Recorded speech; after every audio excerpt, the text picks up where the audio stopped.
Hello students, इसके पहले की वीडियो में आपने sexual reproduction in flowering plants में एंथर का स्ट्रक्चर पढ़ लिया था। मीन्स जो फ्लावर का सेक्सुअल रिप्रोडक्टिव मेल पार्ट था जिसे बोलते हैं एंड्रोशियम, और इसकी यूनिट क्या थी? स्टामेन। और स्टामेन के 3 पार्ट्स थे, एंथर, फिलामेंट एंड कनेक्टिव। तो आज हमको देखना है कि जो मेल गैमीट्स हैं, पॉलन ग्रेन्स का फॉर्मेशन कैसे होता है। Means development of male gametophyte, जिसे बोलते हैं माइक्रोस्पोरोजेनेसिस। आज का टॉपिक है माइक्रोस्पोरोजेनेसिस। आज इस टॉपिक को हम लोग पढ़ेंगे और ये देखेंगे कि एंथर का डेवलपमेंट कैसे होता है। मतलब टॉपिक का नेम है डेवलपमेंट ऑफ एंथर। इसी को हम बोलते हैं माइक्रोस्पोरोजेनेसिस।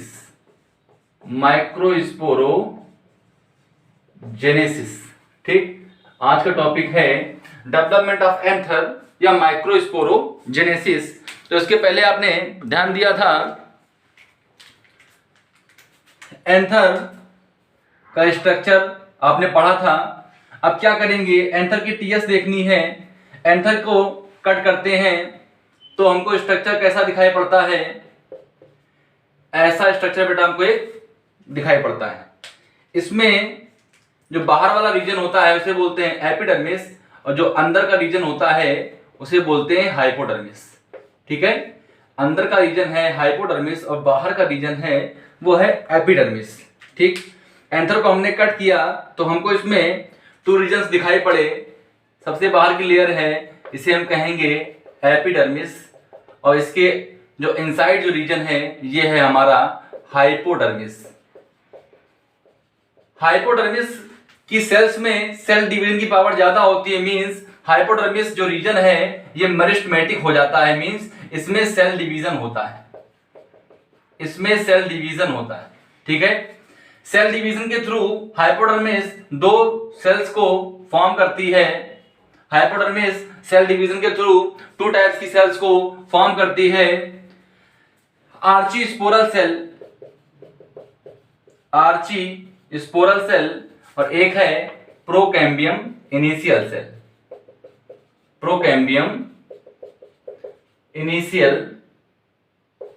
सेल।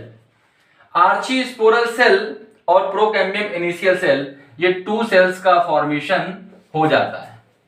ध्यान दीजिएगा कि हमने क्या किया, हमने एक एंथर को कट किया प्री मैच्योर स्टेज में। मींस जब इसमें इसका डेवलपमेंट नहीं हुआ था, इमेच्योर। अगर हमको किसी का डेवलपमेंट देखना है तो बैक में जाना पड़ेगा। आप डेवलप एंथर को अगर कट करेंगे तो आपको उसमें पॉलन ग्रेन दिखाई पड़ेंगे। लेकिन अगर हमको पॉलन ग्रेन का फॉर्मेशन कैसे होता है, कैसे एंथर का डेवलपमेंट होता है, इसको जानना है, तो एक प्री मैच्योर एंथर को कट किया। उस प्री मैच्योर एंथर को कट किया तो हमको बेटा इसमें सबसे बाहर की लेयर क्या दिखाई पड़ी? एपिडर्मिस, और जो इनसाइड लेयर्स थी उसे बोला हमने हाइपोडर्मिस। हाइपोडर्मिस में सेल डिवीजन की पावर ज्यादा होती है क्योंकि ये रीजन कैसा होता है? मेरिस्टेमेटिक रीजन होता है। सेल डिवीजन से 2 टाइप्स की सेल्स का फॉर्मेशन होता है, आर्चीस्पोरल सेल और प्रोकैम्बियम इनिशियल सेल। अब ध्यान दीजिएगा, प्रोकैम्बियम इनिशियल सेल डिवीजन करके बनाएगी vascular bundle. Procambium initial cell ने डिवाइड किया और इसने वेस्कुलर बंडल को फॉर्म किया। मींस जो हमारे वाटर और फूड को कंडक्ट करने वाले जो टिश्यू होते हैं, मींस जाइलम और फ्लोएम का फॉर्मेशन किससे हो गया? प्रोकैम्बियम इनिशियल सेल से हो गया। अब बात आई किसकी? आर्चीस्पोरल सेल की। आर्चीस्पोरल सेल में अगेन डिवीजन हुआ और इससे 2 टाइप्स की सेल फिर से बनी। एक बनी हमारी प्राइमरी पैराइटल सेल, इससे 2 टाइप्स की सेल बनी। एक हमारी है प्राइमरी पैराइटल सेल और एक हमारी है प्राइमरी स्पोरोजेनेसिस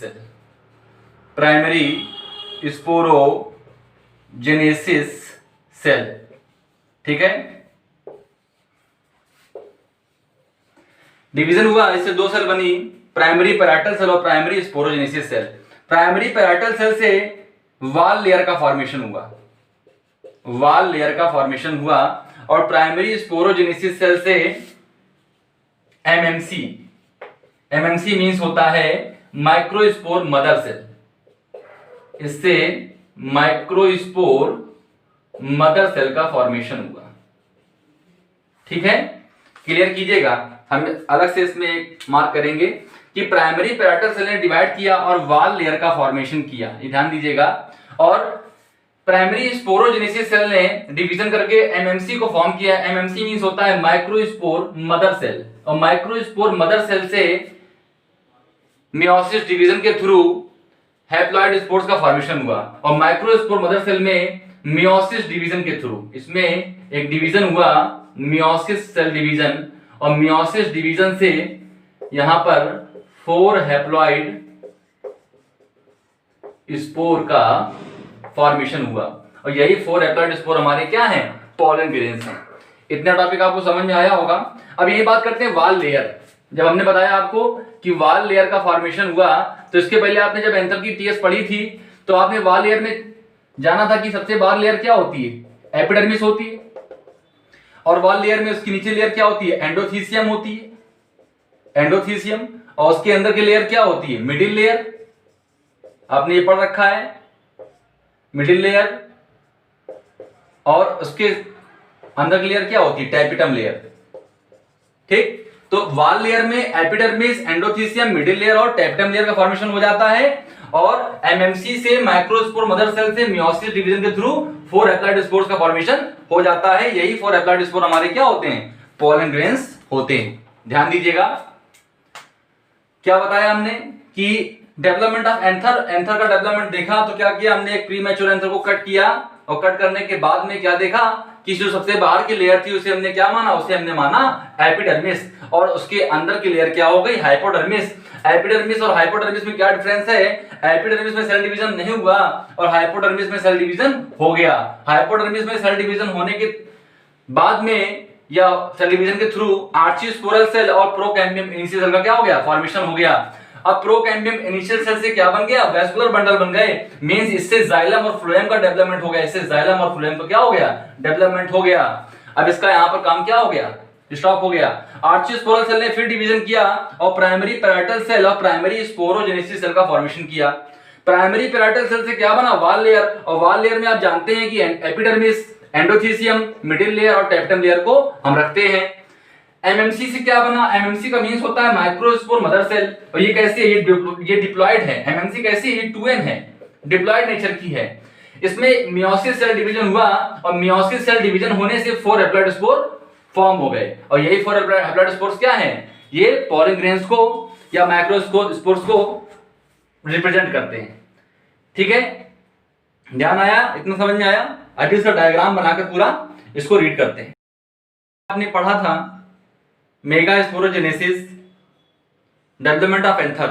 उसमें आपने जाना था कि एंथर को जब कट करते हैं तो उसके अंदर का स्ट्रक्चर हाइपोडर्मिस हमें दिखाई पड़ता है और हाइपोडर्मिस में सेल डिवीजन होता है और सेल डिवीजन होने के थ्रू डिफरेंट टाइप की सेल्स का फॉर्मेशन होता जाता है और मेगा स्पोरोजेनेसिस की प्रोसेस कंप्लीट हो जाती है।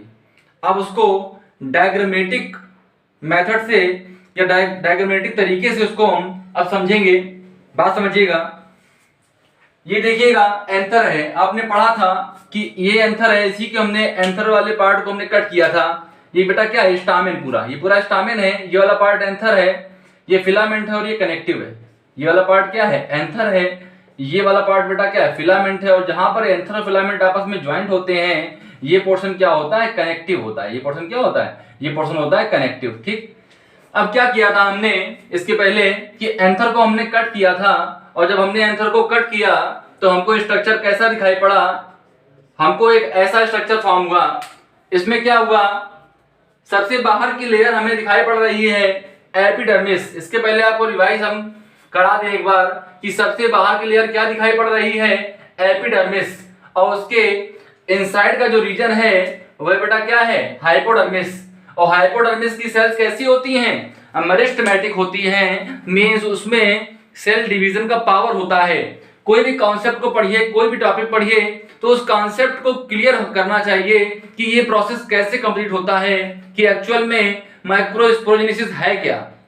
आप समझिएगा कि हमने एंथर को कट किया, हमको रीजन दिखाई पड़ा एपिडर्मिस और हाइपोडर्मिस। और हाइपोडर्मिस का जो रीजन होता है उसमें सेल डिवीजन की पावर हाई होती है, और हाइपोडर्मिस की इसी पावर के थ्रू टू टाइप्स की सेल्स का फॉर्मेशन हुआ, आर्चीस्पोरल सेल और प्रोकैम्बियम इनिशियल सेल। आप देख सकते हैं आर्चीस्पोरल सेल को हमने ग्रीन कलर से यहां पर आइडेंटिफाई किया है, और ये देखिए रेड कलर में जो लार्ज सेल्स बनी है इसको हमने क्या बताया है, प्रोकैम्बियम इनिशियल सेल। अब देखिएगा प्रोकैम्बियम इनिशियल सेल से डिवीजन होकर के वेस्कुलर बंडल का फॉर्मेशन हो जाता है। अब बेटा बात समझना, एंथर में वाटर और फूड की सप्लाई भी होनी क्या है, नेसेसरी है। विदाउट फूड और वाटर के एंथर हमारा क्या हो जाएगा, डिस्ट्रॉय हो जाएगा। तो एंथर में वाटर और फूड की सप्लाई के लिए प्रोकैम्बियम इनिशियल सेल डिवाइड करके, डिवीजन करके वेस्कुलर बंडल का फॉर्मेशन करती हैं। इतना आपको देखिए क्लियर हुआ कि प्रोकैम्बियम इनिशियल सेल डिवीजन करके वेस्कुलर बंडल का फॉर्मेशन करती हैं, और यही वेस्कुलर बंडल एंथर में वाटर और फूड की सप्लाई को कंटिन्यू करेंगे। अब ध्यान दीजिए आर्चीस्पोरल सेल देखिए अब यहाँ पर डिवाइड नहीं हुई है, अब आर्चीस्पोरल सेल अगेन डिवाइड होगी, और देखिए अगेन डिवाइड होकर के टू टाइप्स की सेल्स का फॉर्मेशन कर रही है। एक सेल देखिए ये है, इसे बोलते हैं प्राइमरी पैराइटल सेल। एक सेल क्या है, प्राइमरी पैराइटल सेल, और एक सेल हमारी क्या है, प्राइमरी स्पोरोजेनेसिस सेल। ये हमारी कौन सी है, प्राइमरी स्पोरोजेनेसिस सेल। ध्यान दीजिएगा कि आर्चीस्पोरल सेल अगेन डिवाइड होती है और टू टाइप्स की सेल्स को फॉर्म करती है। ये टू टाइप्स की सेल्स, फर्स्ट हमारी प्राइमरी पैराइटल सेल और सेकंड हमारी है इस प्राइमरी स्पोरोजेनेसिस सेल। अब आपको इसके पहले बता चुके थे हम कि प्राइमरी पैराइटल सेल डिवाइड करेगी और डेवलप होकर के वॉल लेयर का फॉर्मेशन करेगी, वॉल लेयर का फॉर्मेशन करेगी। और वॉल लेयर में हमने बताया था इसके पहले की वीडियो में, इसके पहले कि वॉल लेयर में एपिडर्मिस, वॉल लेयर में epidermis, endothecium, endothecium, middle layer और टैपिटम लेयर प्रेजेंट होती हैं। ये तो बात हो गई वॉल लेयर की। अब बात करते हैं प्राइमरी स्पोरोजेनेसिस सेल। तो आपको क्लियर था कि प्राइमरी स्पोरोजेनेसिस सेल से एमएमसी सेल्स का डेवलपमेंट होगा। किसका होगा, MMC, MMC microspore mother cell. Full form क्या है एमएमसी का, माइक्रोस्पोर मदर सेल। इसका फुल फॉर्म है microspore mother cell, microspore mother cell. अब इस माइक्रोस्पोर मदर सेल में मियोसिस डिवीजन के थ्रू 4 हैप्लॉइड माइक्रोस्पोर्स बन जाएंगे। ठीक है, अब देखिएगा एमएमसी सेल्स में मियोसिस सेल डिवीजन होगा, मतलब माइक्रोस्पोर मदर सेल में मियोसिस सेल डिवीजन होगा। इसमें कौन सा सेल डिवीजन होगा, इसमें मियोसिस सेल डिवीजन होगा। ध्यान दीजिएगा एमएमसी में मियोसिस सेल डिवीजन होगा, मियोसिस, और इसके थ्रू 4 हैप्लॉइड स्पोर्स का फॉर्मेशन हो जाएगा, 4 हैप्लॉइड स्पोर का फॉर्मेशन हो जाएगा। इस तरीके से ये 4 हैप्लॉइड स्पोर फॉर्म हो जाएंगे, और यही 4 हैप्लॉइड स्पोर हमारे क्या हैं, माइक्रोस्पोर्स हैं या पोलन ग्रेन्स हैं। ध्यान दीजिएगा डायग्राम से शो कीजिए, समझिए इसको कि हमने एंथर को कट किया और सबसे बाहर क्या दिखाई पड़ा, एपिडर्मिस। आउटर स्ट्रक्चर क्या है, एपिडर्मिस, और इसका इनर स्ट्रक्चर क्या है, हाइपोडर्मिस। हाइपोडर्मिस में सेल डिवीजन होता है जिससे 2 टाइप्स की सेल फॉर्मेशन होती हैं, आर्चीस्पोरल सेल और procambium initial cell. Procambium initial cell से वेस्कुलर बंडल का फॉर्मेशन हो जाता है, और आर्चीस्पोरल सेल से 2 टाइप्स की सेल फॉर्म होती हैं। अब देखिएगा आर्चीस्पोरल सेल से 2 टाइप्स की सेल फॉर्म हो रही हैं, प्राइमरी पैराइटल सेल और primary sporogenesis cell. Primary parietal cell से वॉल लेयर का फॉर्मेशन होता है, और वॉल लेयर में एपिडर्मिस, एंडोथीसियम, मिडिल लेयर और टैपिटम लेयर को इंक्लूड किया गया है। और जो प्राइमरी स्पोरोजेनेसिस सेल है इससे MMC means microspore mother cell, ये आप बहुत इंपॉर्टेंट टॉपिक है, ये समझिएगा कि एमएमसी से माइक्रोस्पोर मदर सेल का फॉर्मेशन होता है, और ये microspore mother cell meiosis division के थ्रू 4 हैप्लॉइड स्पोर्स को प्रोड्यूस करती हैं या फॉर्म करती हैं, और यही हमारे जो 4 हैप्लॉइड स्पोर हैं, ये हमारे जो 4 हैप्लॉइड स्पोर हैं ये हमारे माइक्रोस्पोर या इनको हम पोलन ग्रेन्स भी कह सकते हैं। ठीक है, इतना टॉपिक आपको अच्छे से क्लियर हो गया होगा। आपका जो मेल गैमेटोफाइट का डेवलपमेंट है वो कंप्लीट हुआ है। अगले वीडियो में आप structure of pollen grain and formation of pollen tube, structure of pollen grain and formation of pollen tube को पढ़ेंगे। ठीक है, इस टॉपिक को अच्छे से पढ़िएगा। और डायग्राम बहुत ही इंपॉर्टेंट है। अगर आपको अच्छे मार्क्स स्कोर करने हैं अपने बोर्ड्स की एग्जाम में तो इन टॉपिक्स को क्लियर कीजिएगा। और डायग्राम बहुत ही सिंपल हमने वे में बताए हैं और इन डायग्राम्स को भी आप नोट आउट कीजिएगा और इसको अपनी कॉपी में ड्रा कीजिएगा और इस डायग्राम को प्रिपेयर जरूर कर लीजिएगा। ठीक है, आपको फुल मार्क्स जो है ये स्कोर कराएगा टॉपिक का नेम क्या है? माइक्रोस्पोरोजेनेसिस। इस टॉपिक का नेम क्या था? माइक्रोस्पोरोजेनेसिस। माइक्रोस्पोरोजेनेसिस, क्योंकि इसमें क्या फॉर्म हुए लास्ट में, आपने देखा है ना लास्ट में क्या फॉर्म हुए, लास्ट में माइक्रोस्पोर्स फॉर्म हुए हैं, इसीलिए टॉपिक क्या है? माइक्रोस्पोरोजेनेसिस। और देखिए यहां पर बीच में एक नाम और आता है माइक्रोस्पोर मदर सेल। तो टॉपिक क्या है हमारा? माइक्रोस्पोरोजेनेसिस। टॉपिक ध्यान दीजिएगा कि जहां पर भी माइक्रोस्पोरोजेनेसिस की बात आती है तो आप डेवलपमेंट ऑफ एंथर को ही करेंगे। ठीक है ना? कभी अगर आपसे अलग तरीके से पूछ लिया जाता है कि डेवलपमेंट ऑफ एंथर क्या है तो आपके माइंड में क्या होना चाहिए कि माइक्रोस्पोरोजेनेसिस ही क्या है, ये टॉपिक है। चलिए मिलते हैं अगले वीडियो में आपसे। ठीक है, टॉपिक क्लियर कीजिएगा और चैनल को लाइक और सब्सक्राइब कीजिएगा और पढ़ने वाले बच्चों तक